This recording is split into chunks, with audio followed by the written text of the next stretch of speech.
Yon. What's up guys? This is Chicolet. Good afternoon to everyone. Samahan nyo ako ngayong araw. Pa-change oil tayo kay Diva. Kasi 514 na yung tinakbo niya. So, samahan nyo ko, tara. Kalimutan pa. Harang kasi. Yun. Mag-gloves tayo ngayon. So pupunta tayo sa may bandang Camaro dahil ang alam ko meron doon na service ng Honda. So doon tayo. Yun, iba talaga pag meron kang gloves. Sarap ng handle.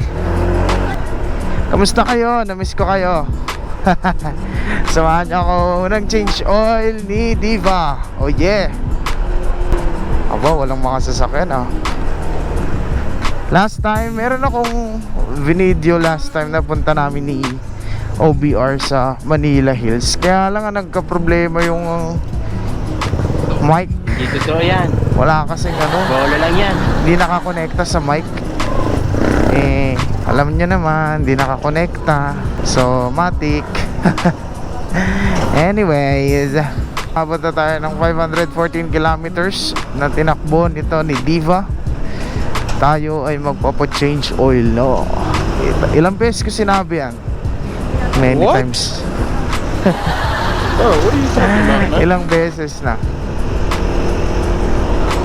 Yung sulit pa rin talaga pag-handle mo tong si Diva. Napakasulit, promise. Wala kang reklamo. Meron lang siyang malaking kaibahan once na pinalitan mo yung gasolina niya. Kasi last time ang gas nito is premium.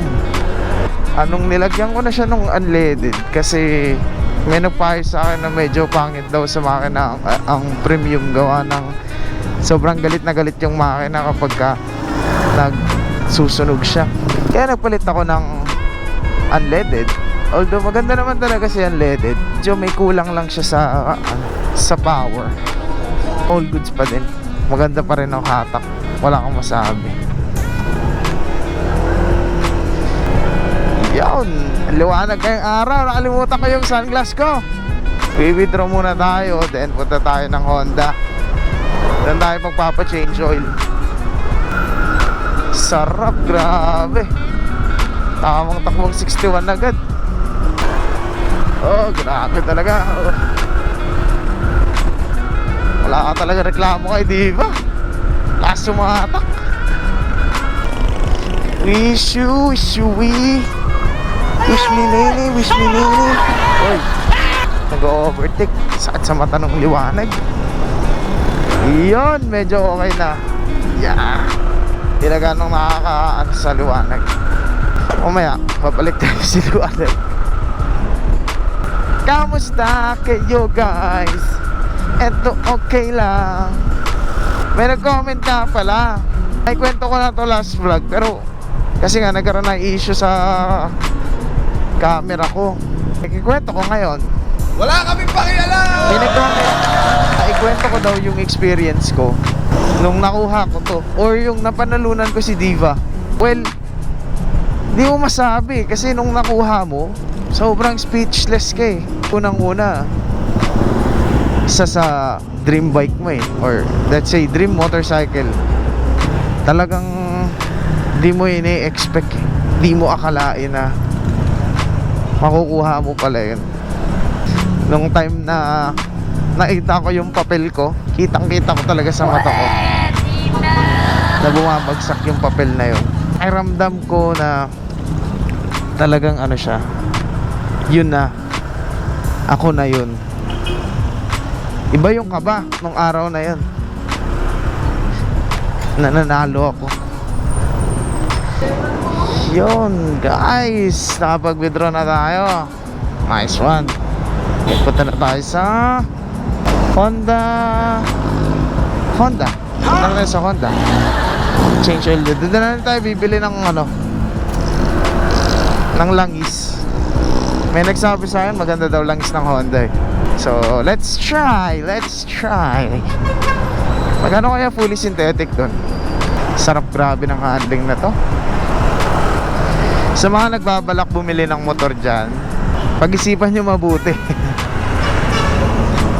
Kung gusto nyo na medyo brusco, makangasang itsura, tapos relax ka lang, I suggest gamitin nyo ng Honda, ang Yamaha.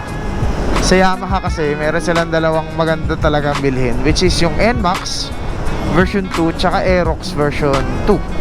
Solid yung mga yan. Pero kung ano naman kayo, pwede naman malay ko siya. kahit wala, parang wala. Parang walang service sa lahat. Ito palang JNT. Ito pala yun. Muna natin sa may Honda. Tanong tayo kung may service sila.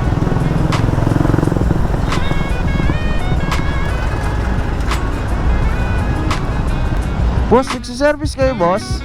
May langis, boss. Change oil lang.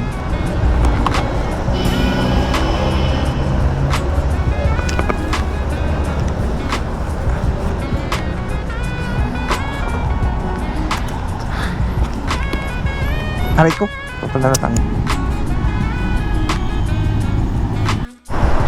So, ayun na. Hello mga chikolets, nandito ulit tayo. Pauwi ako kasi hindi ako inasikaso doon. May mga mekaniko naman, kaso lang parang ayaw nila mag-asikaso. So, bumili na lang ako ng langis. Tapos, doon na lang ako magpapa-change oil doon sa may banda sa amin. Kasi wala na rin silang soldering iron eh. Parang hindi naman sa medyo natatagalan kasi ako eh. Parang ayaw nila ng service ba. Tatabangan ako sa service nila. Okay lang naman. Marami pa naman akong alam na pag sa servicean. Uy, buka Honda hindi ko inaano yung mga nyo dyan. Medyo hindi lang kasi sila marunong mag-assist, kumbaga. Hindi ka lang nila may assist ng maayos, kumbaga. For me, okay lang naman yun. Kasi hindi naman ako naghahanap ng magaling eh.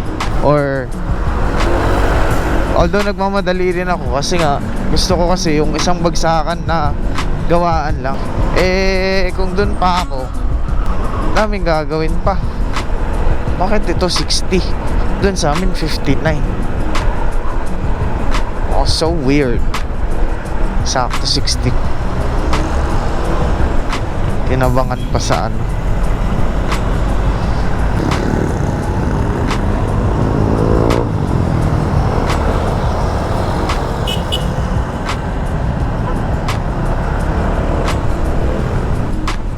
Yun na nga, pauwi na tayo. Doon na lang tayo magpapa-change oil doon sa may amin banda. Kasi doon, sulit doon, promise. Assist ka agad nila. Sir, ano yun? Anong meron? Anong gagawin? Puro ganun sila, halos.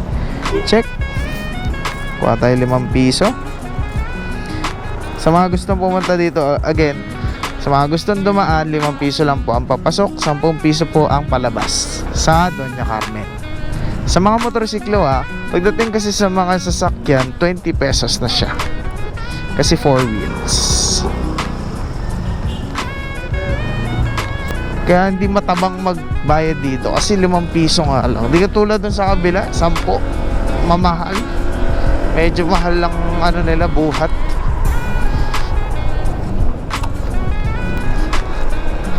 Wala pa tong crash guard. So goods pa yan. Goods pa sa gilid yan. Miss ko na bumiyahe ng malayo. Okay, dapat ready na kayo para bukas. Bukas pupunta tayo ng kapehingahan kasama ang ating bestie. Best friend, kababata ko lang. Sana pwede siya bukas. Kasi pag hindi siya pwede bukas, ako na lang mag-isa. Samahan nyo na lang ako. Sana samahan nyo ako. Diba? Hindi ko i-upload to today mamayang gabi. Hindi pala pwede. Kasi, papacheck up pala kami ni Mrs. Papacheck up kami ni OBR eh. Bale, magpa-public lang kami. Tatry namin sa public dito sa may East Avenue. Kailangan lang daw talaga sobrang aga para mauna ka sa pila. Syempre mas gusto namin yung maayos yung ano, di ba? Nakalusot din tayo. Grabing lupa ere. Puti na lang ATV dala natin. Hindi iniinda ang lubak. Yun, solid na solid. Ang ganda ng takbo. Ano ba kaya pag napalitan na ng langis to? Grabe. Limaw na siguro to. Alam nyo ba, kung kabataan ko, kumakain ako ng pagpag. Kung hindi nyo alam ang pagpag ay isang pagkaing makukuha galing sa mga basura. For example, manok na galing sa mga fast food chains. Mga tinatapon pa na may laman pa, yung mga ganyan, tawag dyan pagpag. Nung kabataan ko, syempre gawa ng hirap ng buhay, talagang kumakain kami niyan. Syempre sa hirap ng buhay, meron namang may proseso naman kasi paano linisin yung pagpag eh. Medyo may kagandahan din ang paglilinis doon. Kaya all goods pa din. Yan, dito tayo magpapalagay at magpapa-change oil na din. Change oil tayo. Sana hindi busy sila. Busy ka tayo? Change oil lang. At habang busy pa sila sa isang motor, waiting muna tayo. Ito na nga't sinalang na si Diva. Ito na nga't tanggalan na ng mga tornilyo. Sa part na nga na yan tinanggal nila yung gulong ko. Kasi meron pang 2 tornilyo sa ilalim yan. Kumbaga parang suporta na rin sa clearance ko. My kulay. Habang waiting tayo dyan inom muna tayo ng soft drinks. Uy, bawal yan.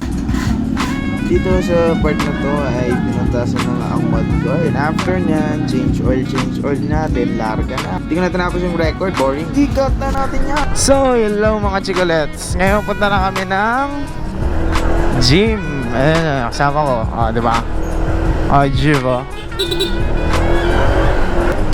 punta kami ng gym. Yung pinuntahan namin noon. Medyo maganda-ganda naman.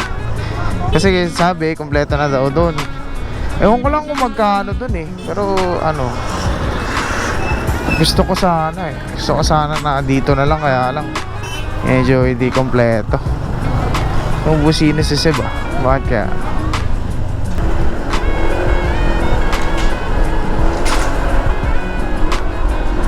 Yun, medyo pag-aalan lang natin mga lods.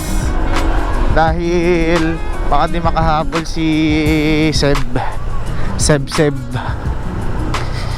Yun. Siguro dito na lang kami daan sa ano. Ha? Sige. Gilid tayo, gilid. Mag-gloves lang daw siya. Tara. Ha? Oo. Shout out. Oh, ita ka. Shout out.